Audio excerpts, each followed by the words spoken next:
Hello everyone and welcome back to our channel. In today's video, I'll show you how you can play YouTube in background on iPhone.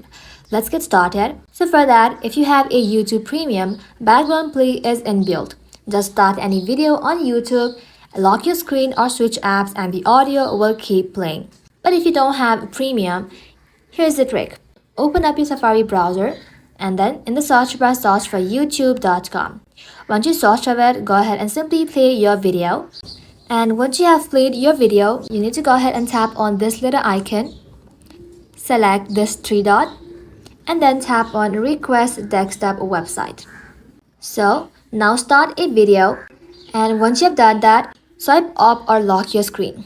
After that, you have to open up your control center, scroll below, then here you will then be able to find a play button. Go ahead and simply tap onto it and the audio will continue in the background. That's it. That is how you can play YouTube in the background on iPhone with or without Premium. Thank you all for watching. If this video was helpful, leave a like and sub, and I'll see you in the next one.